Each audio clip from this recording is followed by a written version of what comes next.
Partir é também repartir. Gênesis 13, 1 a 18.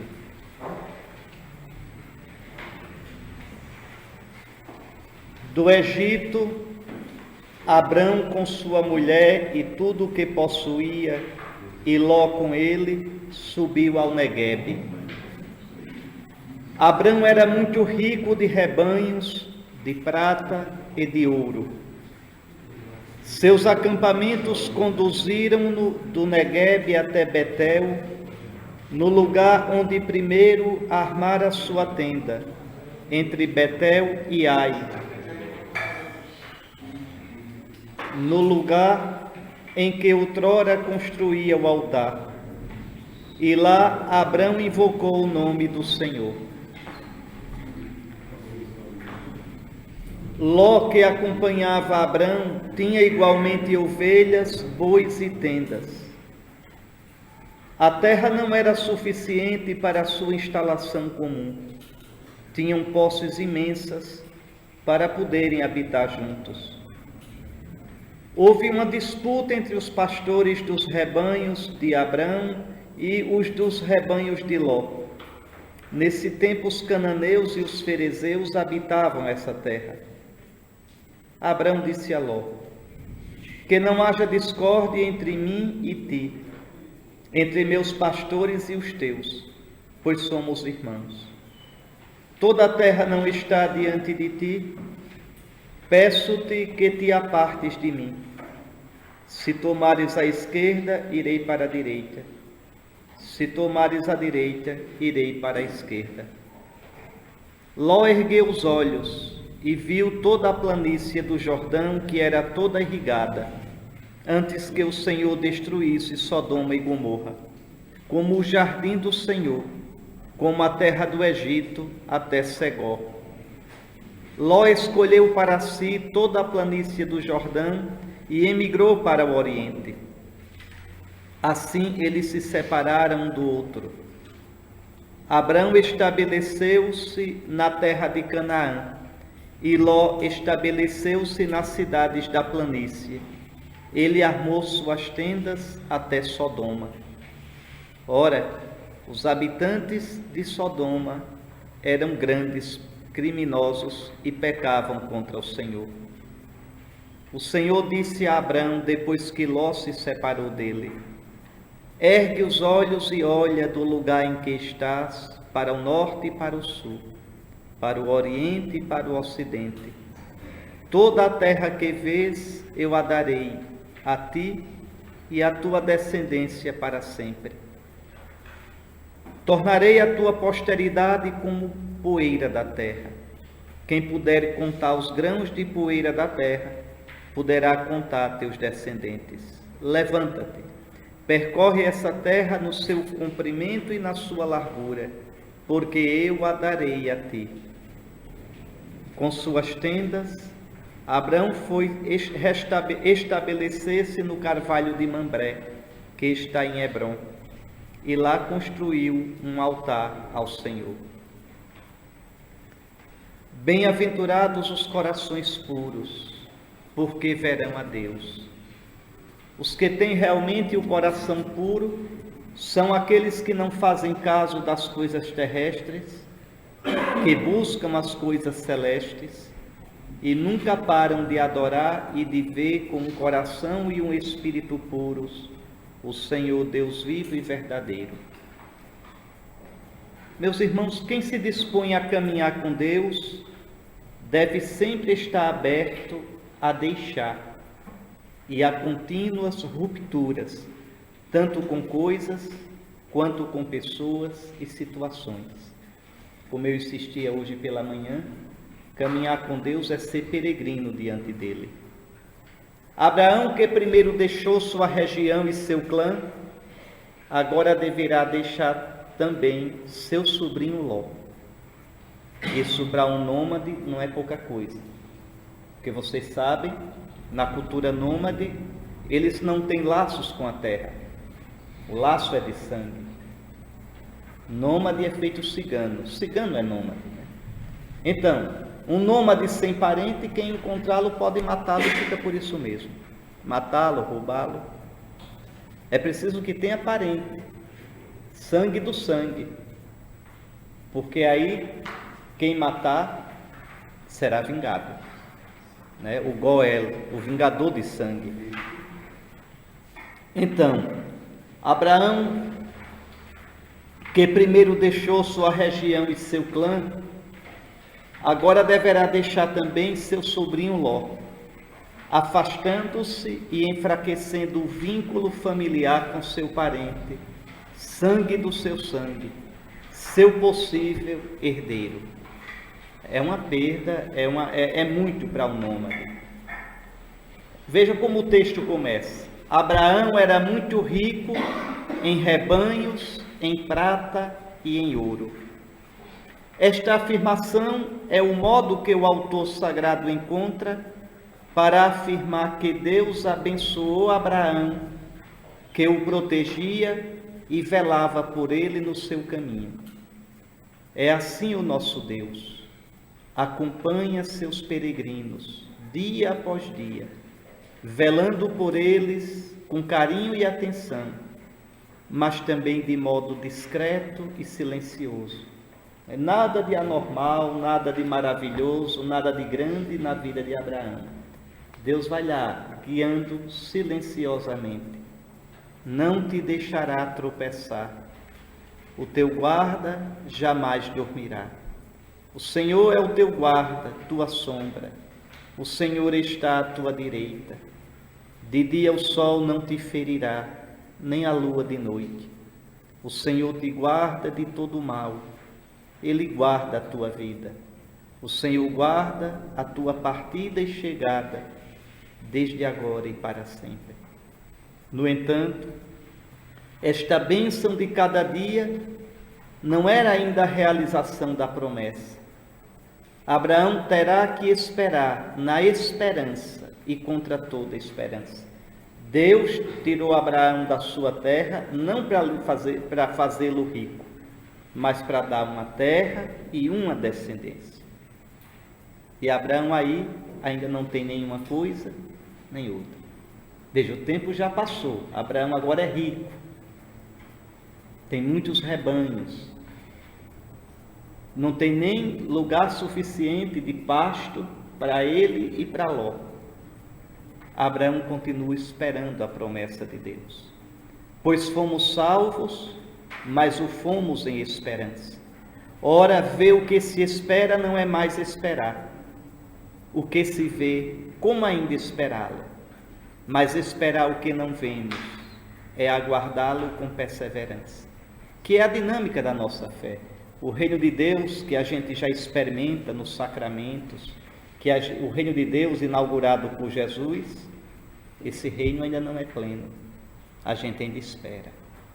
Nosso Senhor ensinou a pedir: venha o teu reino. Os primeiros cristãos 3 vezes por dia rezavam Pai Nosso, né? Tanto que ainda hoje, laudes, vésperas e missa, a gente reza o Pai Nosso, para dar o número de 3 vezes, como os primeiros cristãos faziam, pedindo o reino: venha o teu reino. É uma questão central na esperança cristã do Novo Testamento, que Cristo virá, que Cristo aparecerá em glória e levará à consumação o reino do Pai que ele inaugurou. Esse reino ainda não se realizou plenamente. Basta a gente olhar a vida da gente, basta a gente olhar a vida do mundo. Tanto que os judeus nos questionam, zombam de nós nisso, né? Como é que se diz que Jesus é o Messias? Por acaso o leão e o cordeiro comem no mesmo pasto? O urso e o cabrito andam juntos? Como é que Jesus é o Messias? Nós vivemos de esperança em esperança, colocando nossa esperança em Deus. Abraão, esperando contra toda esperança, creu e tornou-se pai de muitos povos, conforme lhe fora dito: tal será a tua descendência. Não é brincadeira não, a gente crê vendo uma lógica, mas a gente quando crê acima da nossa lógica, não é contra a nossa lógica, mas acima da nossa lógica, é sair da gente, é se jogar em Deus. E o autor sagrado continua: nesse tempo os cananeus e os ferezeus habitavam essa terra. Veja, o texto insiste, Abraão é estrangeiro. Abraão vive como peregrino numa terra que não é a sua. Os cananeus e os ferezeus habitavam essa terra. A promessa ainda não fora cumprida e Abraão vive de fé. É assim que Deus vai misteriosamente educando o patriarca, modelando o seu coração e fazendo-o amadurecer. A gente, quando entra no caminho de Deus, a gente coloca prazos, modos, os tempos são os nossos. É um engano. Deus vai quebrando a gente e vai nos ensinando que o traçado do caminho, que os tempos, que os modos, Ele é que determina. Isso é uma crise para a gente aprender isso, para aceitar isso. Abraão não somente deixa, mas também vai aprendendo a se deixar. Abrindo-se para Deus, vai aprendendo a abrir-se para os outros. É um homem generoso e pacífico. Veja a atitude dele com Ló. Ele é o chefe do clã. Ele é o mais velho. Isso entre os nômades é muito rígido. Muito rígido. Os pastores de Ló tinham que dar primazia aos pastores de Abraão. Na questão do pasto, na questão da água. Mas veja, Abraão chama Ló e diz: que não haja discórdia entre mim e ti, somos irmãos. Aqui é uma coisa interessante para esses que gostam de arengar com a gente, dizendo que Maria teve outros filhos. Veja, Abraão é tio de Ló e diz: somos irmãos. Não é? Somos do mesmo sangue, somos da mesma raça. Como é amplo o trato dessa palavra irmãos. Né? Toda a terra não está diante de ti. Se tomares a esquerda, irei para a direita. Se tomares a direita, irei para a esquerda. Abraão vê que tem que se separar de Ló. É melhor se separar do que se tornarem inimigos. Mas vejam, Abraão é generoso. Apesar de ser mais velho e, portanto, o chefe do clã, permite que Ló escolha a região para a qual levará seus rebanhos.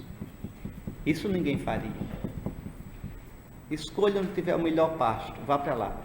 Veja, uma boa medida da verdade de nossa abertura para Deus é nossa abertura para os irmãos. Amor a Deus e amor ao próximo são inseparáveis. As duas aberturas se implicam mutuamente. E a abertura do amor leva certamente à liberdade diante das pessoas e das coisas. No meio do caminho, nosso Pai encontra-se numa encruzilhada, diante de uma escolha. Quem caminha deverá encontrar tantas e tantas vezes o desafio das escolhas, das trilhas a tomar. Aqui a escolha a fazer é entre a generosidade e a facilidade. Abraão mostra-se livre, desprendido de toda a preferência externa, revela grande riqueza interior. Dá ao sobrinho a prioridade. Sabe abrir espaço para os outros, revelando-se senhor de si. Abraão não se impõe, não quer fazer a sua vontade, não. Sabe reconhecer o outro e dar espaço. É assim que vamos descobrindo no nosso patriarca um homem livre, que se desloca com facilidade, que não procura lugar ou posse, mas busca sim encontrar pessoas, sendo fiel a elas. Ló veio com ele e ele não vai desrespeitar Ló. Ló veio com ele e ele não vai destratar o sobrinho. mesmo tendo direito, diz: escolhe. Tá certo? Isto porque está a caminho do encontro com alguém, com o Deus que o chamou, o conduz, o espera e é seu destino. Quando Deus é o objetivo último, quando Deus é o referencial definitivo de nossa vida, torna-se mais fácil se abrir, ser generoso e relativizar tudo. Esse Abraão é um homem maduro. É um homem maduro. Não é um homem de picuinha. Não é um homem apegado. Mas não tem jeito, meus irmãos. Aquele que de verdade caminha diante de Deus, não tem jeito. O coração fica amplo. O olhar fica amplo. Não fica tropeçando em coisa mesquinha, em coisa pequena. De jeito nenhum. Porque, querendo ou não, começa a olhar na perspectiva de Deus. A nossa tentação é olhar da nossa perspectiva. Tão estreito às vezes. Tão estreito.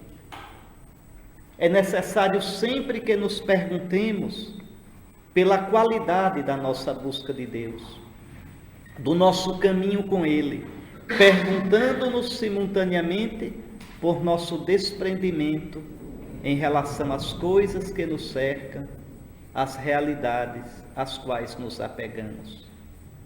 Desprender-se para ser livre e maduro em relação a Deus. Quem não se desprende, não caminha, não é disponível. Lembre, o judeu-cristianismo tem a mística dos nômades. No Antigo Testamento, vocês vão ver na Sagrada Escritura o tempo todo uma polêmica entre nômades e sedentários. Não é uma polêmica sociológica, não é esse negócio. A polêmica aqui, o que está por trás, é uma questão teológica. As raízes místicas de Israel são nômades. É o tempo do noivado com Deus. Quando Israel seguia o seu Senhor no deserto e Ele provia tudo de Israel. E Israel confiava nele. Confiava nele. Ele está entrando na quaresma, é a mística da quaresma. A mística da quaresma é a mística do Êxodo, do Deuteronômio, dos Números. É o tempo de explicar ao povo isso. Que nós somos o novo Israel, no deserto deste mundo, em direção da terra prometida, povo nascido da Páscoa. Atravessamos o Mar Vermelho e nos embrenhamos no deserto. Recebemos a lei do amor, a nova Torá, dada no Espírito, não mais no Sinai. Somos nutridos pela Eucaristia e lá vamos nós. Às vezes bate o desespero, o desânimo, o não saber para onde ir. É a mística da eclesiologia do povo de Deus, é a mística da quaresma. Um povo que é daqui, mas não é daqui. A igreja é de Juiz de Fora, com o jeito daqui, com o sotaque daqui, veja, com o homem encravado aqui entre essas montanhas. Mas essa igreja, que é de Juiz de Fora, é ao mesmo tempo estrangeira, peregrina. A sua pátria é a Trindade, é do céu. Se esquecer e se ficar aqui, olhando só para aqui, enterrado aqui, perde o rumo, é infiel, não serve mais para nada. Essa dinâmica é daqui, mas é estrangeiro. É daqui, é igreja local, mas é igreja a caminho. A caminho de um encontro com aquele... Vejam como termina a Sagrada Escritura. O Espírito e a esposa dizem, vem. O Espírito faz a igreja ter saudade da esposa. Interessante a ação do Espírito na igreja. Ele recorda a igreja o tempo todo o esposo. Não permite que a igreja esqueça.